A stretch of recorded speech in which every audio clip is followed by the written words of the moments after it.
lumière, Matthieu 5, 14, la première séquence de ce paragraphe. Vous êtes la lumière du monde. Himeis este tophos tu cosmon. Que grâce et paix de Yahweh soient à vous de la part de notre Seigneur et Sauveur Jésus-Christ.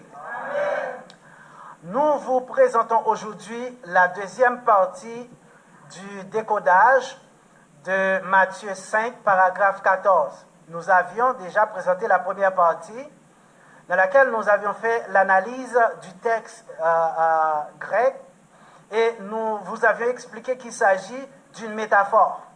Donc, Jésus-Christ parlait aux disciples et il leur faisait comprendre qu'ils étaient comme la lumière du monde. Donc, dans cette métaphore, les mots ne doivent pas être considérés au sens littéral. Donc, nous comprenons que la lumière, nous avions parlé de ses caractéristiques. Jésus-Christ a vu ce que la lumière représentait pour le monde, pour les hommes, et il a fait comprendre aux disciples qu'ils avaient les mêmes caractéristiques d'une certaine manière dans la vie des humains. Donc la lumière, ce n'est pas la lumière qu'on peut voir, qui peut frapper les regards, qu'on peut admirer, mais c'est de préférence la connaissance. Parce que ici, le monde, ce n'est pas le monde physique qu'on peut voir nécessairement, tout ce qui existe dans l'univers, mais ce sont les hommes.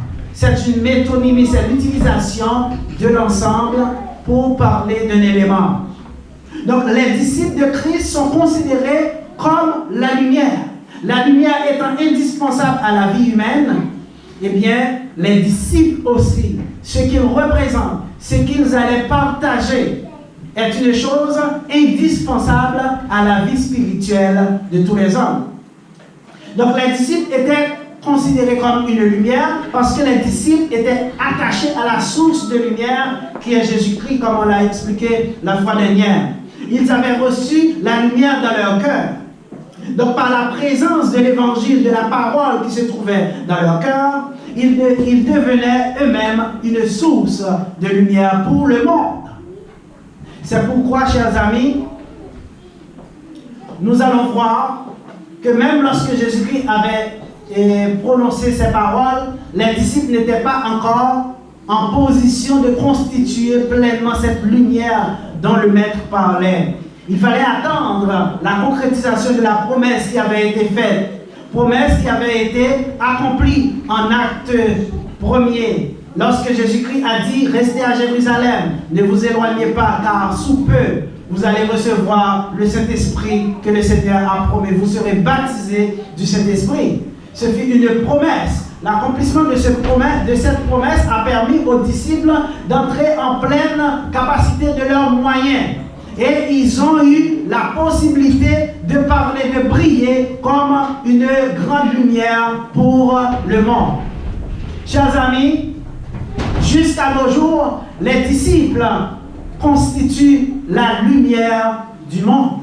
Parce qu'on ne peut pas parler de l'évangile sans d'abord parler des disciples. C'est pourquoi l'Église persévère dans l'enseignement des apôtres. Chers amis, même aujourd'hui, au moment où nous parlons, on fait référence aux disciples quand on parle de l'évangile. On parle des écrits. Acte 2, 47. Ils persévéraient dans l'enseignement des apôtres. Donc, les disciples sont la lumière du monde parce que les hommes ont la connaissance de la parole grâce aux disciples, grâce aux écrits des disciples, aux enseignements promulgués par les disciples. Donc, l'attribut ici, la lumière, est employé avec l'article défini neutre, tophos. Parce qu'il n'y a pas d'autre lumière. Donc l'article défini indique qu'il n'y a pas de comparable. Il y a une seule lumière pour tous les hommes à travers tous les temps. C'est-à-dire il n'y a pas d'autre moyen d'avoir le salut autre que par l'évangile. C'est l'évangile qui constitue cette lumière capable d'accorder la vie spirituelle par la rédemption de l'âme de tous les hommes. Vous pouvez lire par exemple Jean 8, 12 et 32 où nous lisons Jésus parla de nouveau et dit: je suis la lumière du monde. Celui qui me suit ne marchera pas dans les ténèbres, mais il aura la lumière de la vie. Donc Jésus est la lumière du monde parce qu'il est la parole de Dieu faite chair. C'est lui qui est la vérité. Cette vérité qui éloigne de l'homme l'ignorance. L'ignorance constituée par les ténèbres. Quand on parle des ténèbres, on voit l'ignorance, l'obscurantisme. En Colossiens 1er 12, 14, Paul a dit à l'église de Colosse: rendez grâce à Dieu qui vous a qualifié d'avoir part à l'héritage des saints dans la lumière, qui nous a délivrés de la puissance des ténèbres et nous a transportés dans le royaume du Fils de son amour, en qui nous avons la rédemption, la rémission des péchés. Donc la lumière, le Fils, c'est celui qui est la lumière et qui nous guide vers la lumière, qui nous permet d'avoir la possibilité de trouver la vie. C'est pourquoi il a dit: vous connaîtrez la vérité et la vérité vous rendra libre. La vérité vous libérera de l'ignorance, de l'esclavage de l'ignorance. Parce que lorsque vous ne connaissez pas la vérité, vous êtes esclave de l'ignorance. Et tout le monde peut profiter de vous. Tous ceux qui ont reçu la parole de Dieu et qui sont baptisés dans l'eau sont libérés. Sont libérés premièrement de tous les péchés, particulièrement les péchés commis avant d'être plongés dans l'eau. Ensuite, ils sont libérés des ténèbres, c'est-à-dire de l'ignorance des hommes qui propagent des mensonges au nom de Dieu, de l'ignorance des hommes qui vous font croire des choses alors que ces choses n'ont rien à voir avec Dieu.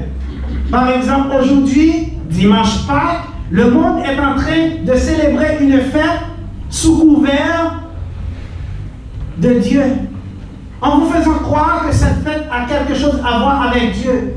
Et pourtant, cette fête n'a rien à voir avec Dieu, parce que c'est une fête d'origine païenne. Parce que Christ, c'est lui qui est notre Pâques. C'est lui qui a été immolé pour nous donner la vie. Nous ne devons pas, nous qui sommes enfants de lumière, participer à ce genre de célébration. Qu'il soit Noël, qu'il soit Pâques, qu'il soit quoi que ce soit. Nous sommes des enfants de lumière. Nous devons marcher comme des enfants de lumière. Quand on parle des ténèbres, on voit l'ignorance. Quand on est ignorant, on peut vous faire avaler n'importe quoi. Donc c'est l'ensemble des personnes qui propagent le mensonge dans le monde, qui retiennent le monde captif, qui retiennent la vérité captive et qui induisent le monde en erreur. Ils vous racontent n'importe quoi, des traditions, des choses qui viennent de la volonté des hommes et vous font croire que ça vient de Dieu. Et vous qui êtes dans l'ignorance, vous les suivez tête baissée, sans poser de questions, sans maudire. Mais Dieu nous a donné une intelligence afin que nous puissions analyser, apprécier ce qui est agréable au Seigneur. En Jean 1er, 5, nous lisons: la lumière luit dans les ténèbres et les ténèbres ne l'ont point reçue. Et Jean poursuit en Jean 3, 19, disant: et ce jugement, c'est que la lumière étant venue dans le monde, les hommes ont préféré les ténèbres à la lumière parce que leurs œuvres étaient mauvaises.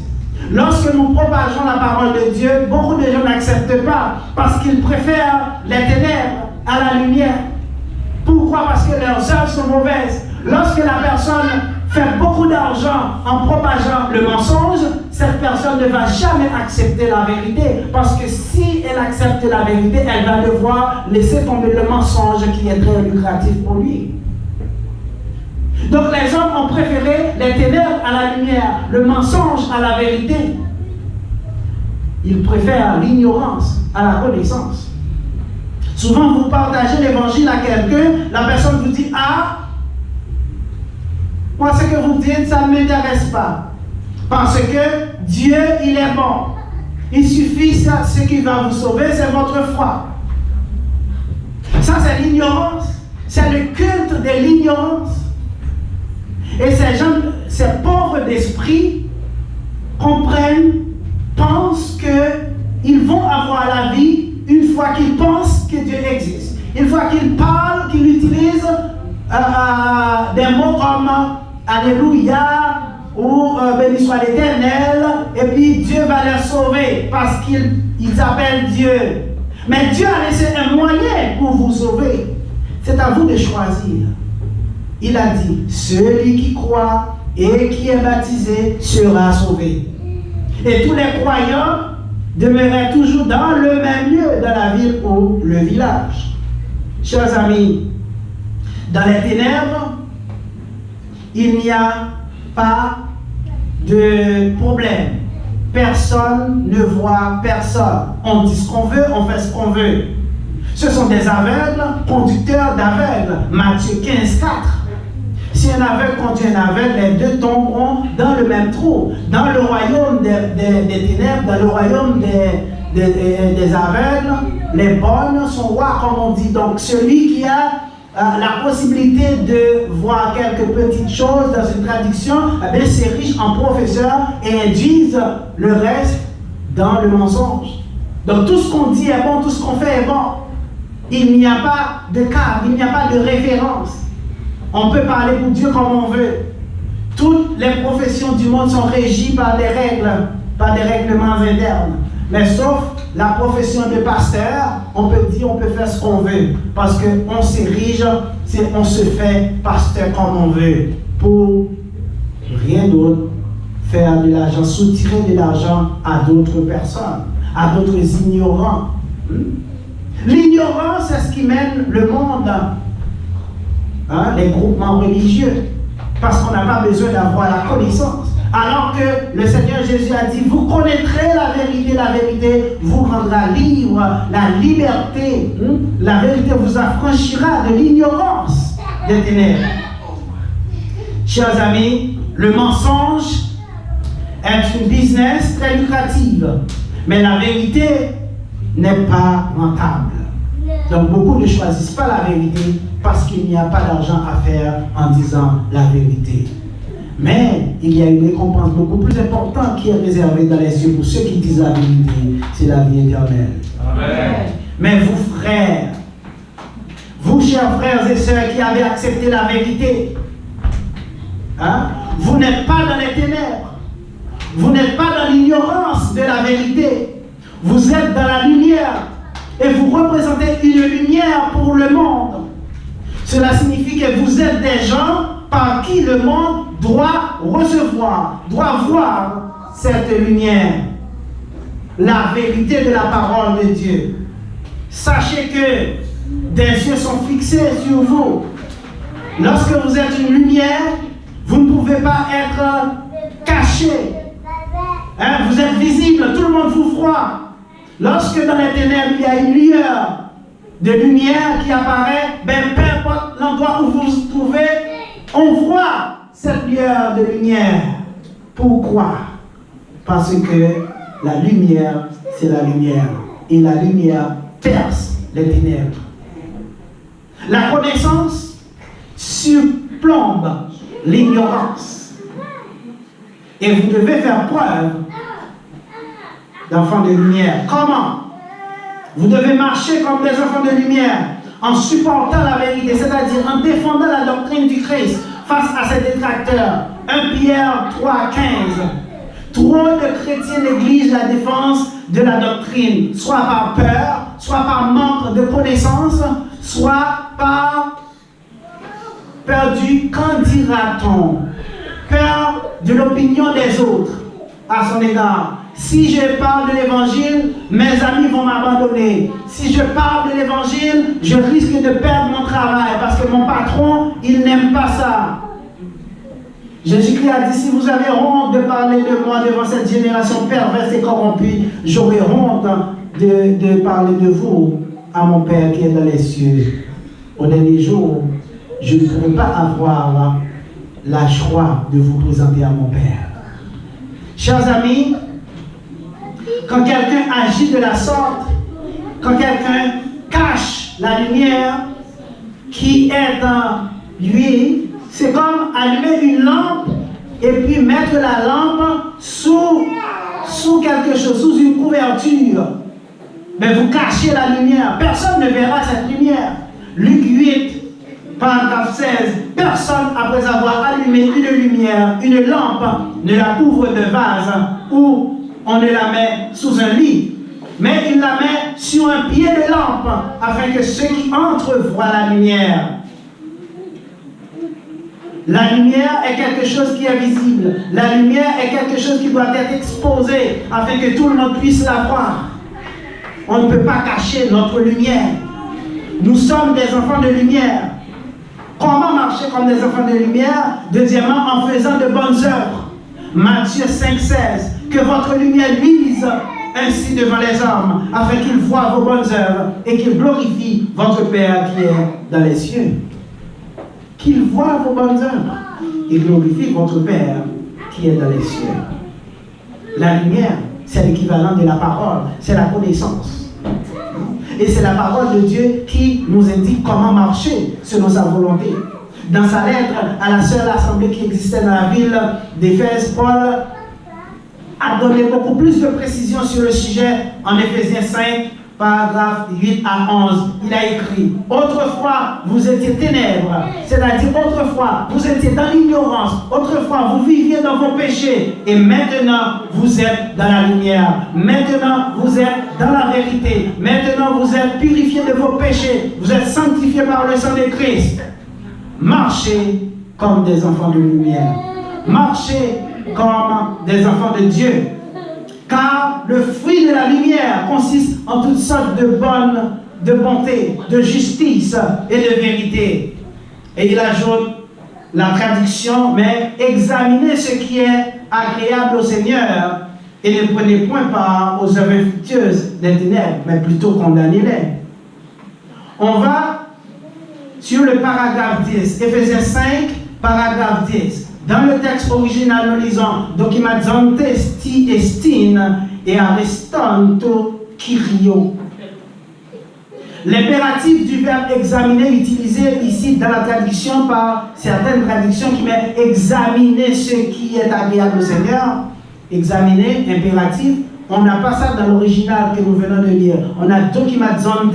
Docimazontes, c'est le participe présent du verbe dokimazo qui signifie discerner, apprécier, approuver, mettre à l'épreuve.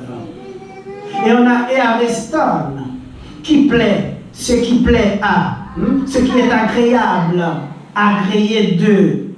On a tokirio, datif singulier de hokirios au Seigneur. Donc c'est en discernant ce qui est agréable au Seigneur. Ce n'est pas examiner ou discerner, impératif, mais c'est un participe présent. En discernant ou bien en examinant ce qui est agréable au Seigneur. Donc l'impératif n'est pas acceptable dans ce cas parce que l'impératif qui est le mode de commandement, ce n'est pas un commandement que le Seigneur a exprimé ici, mais le Seigneur, par le canal de Paul, a donné ici ce qu'on appelle le moyen, le comment de marcher selon la volonté de Dieu, comme des enfants de lumière. Donc, comment marcher? C'est en examinant tout ce qui est agréable au Seigneur. Donc, lorsqu'on vous amène à observer quelque chose, vous devez examiner, est-ce que cette chose est agréable au Seigneur? Lorsqu'on vous amène à observer les Pâques que le monde est en train de célébrer aujourd'hui, vous devez examiner, est-ce que cette célébration est agréable au Seigneur? Est-ce que cette célébration vient de la parole de Dieu? Parce que vous êtes des enfants de lumière, vous devez analyser la situation sous le regard de la lumière. Chers amis, l'apôtre donne d'autres éléments pour marcher selon la lumière. Donc le chrétien, étant une lumière, ne peut pas, par exemple, chanter n'importe quoi. Le chrétien ne peut pas se mettre à chanter n'importe quelle chanson qui est diffusée à la radio ou à la télévision. Parce que la mélodie est entraînante, est belle, vous vous mettez à chanter, mais vous ne prenez pas attention aux mots que vous prononcez. Vous pouvez louer le diable sans le savoir. C'est pourquoi l'apôtre dit en Éphésiens 5, 15 à 20, prenez garde à la manière dont vous vous conduisez. Les chants que vous chantez doivent être des chants à caractère spirituel, qui rendent gloire à Dieu. Faites attention à ce qui sort de votre bouche. Vous pouvez louer le diable sans le savoir, dans l'ignorance. Vous êtes des enfants de lumière. Toutes les actions du chrétien doivent être basées sur la doctrine du Christ. Car c'est la doctrine qui est la source de lumière. Cette lumière a un support, chers amis. Parce qu'on ne peut pas allumer une lumière, que la lumière va se tenir toute seule. La lumière doit être assise sur un support. Hein? Une porte, lumière. C'est ce qu'on appelle, c'est ce qu'on voit en Matthieu 5, 15. Et on n'allume pas une lampe pour la mettre sous le boisseau, mais on la met sur le pied de lampe. Dans les traductions, vous allez trouver le chandelier. Et elle éclaire tous ceux qui sont dans la maison. On met la lumière sur le pied de lampe. Dans l'original, nous trouvons tel nia, accusatif de nia, équivalent hébreu de menorah, pied de lampe, porte-lampe. Donc la lumière étant métaphorique, le support sur lequel est assise cette lumière est aussi métaphorique. Donc, nous savons que dans une métaphore, les mots ne conservent pas leur sens premier. Leur sens s'altère avec le contexte dans lequel ils sont employés. Donc, que représente le support ici? Donc, la lumière, ce n'est pas la lumière réelle, mais c'est la connaissance. Hein? Et le support, c'est quoi? Ben, Jésus-Christ a donné la réponse.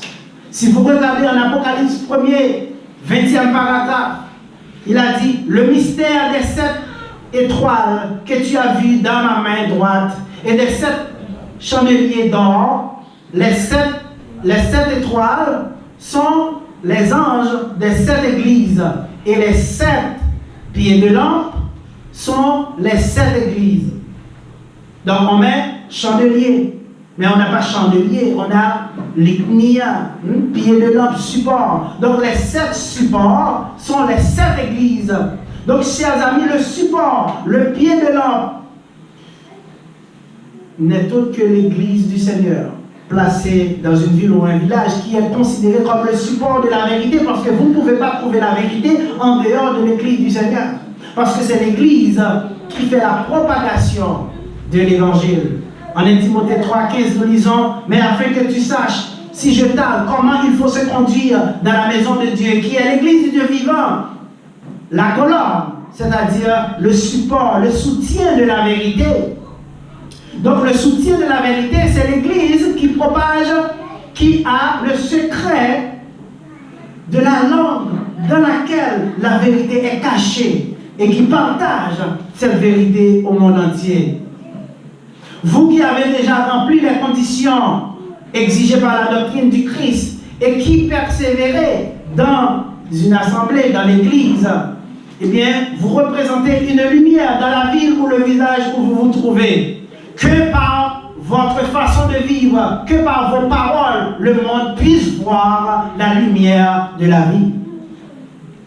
Attention, vous avez une responsabilité là où vous vivez, dans votre entourage, dans votre travail, dans votre école, hein?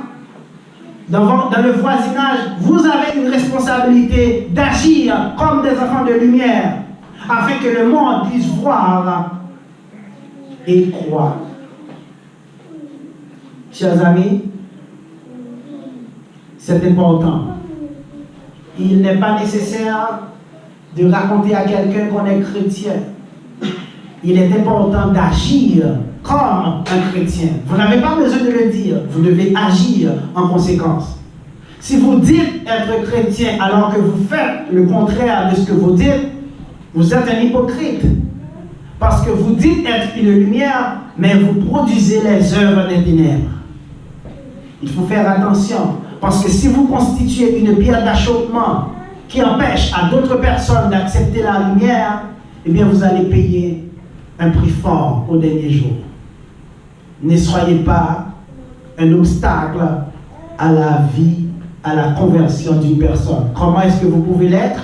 Par votre façon de vivre. Imaginez-vous comment vous pouvez attirer quelqu'un si votre façon de vivre est répréhensible. Si dans votre bouche vous avez de mauvaises paroles, si vos actions sont des actions malhonnêtes, si vous ne respectez pas les gens, si vous n'avez pas d'humilité, vous n'avez pas de sagesse, comment allez-vous attirer les gens? Comment ils vont voir qu'il y a une lumière qui vous traverse? Les gens ne vont pas voir la parole directement, mais les gens doivent voir la parole de Dieu à travers votre vie, à travers vos actions. Amen. Vous devez marcher d'une manière qui soit digne du statut que vous avez, à savoir un enfant de lumière. Nous souhaitons que vous prendrez les dispositions nécessaires afin de corriger ce qui a besoin de l'être pour que vous puissiez d'une manière visible être une référence pour dire cette personne, elle a vraiment quelque chose de spécial en elle. C'est ce que nous vous souhaitons.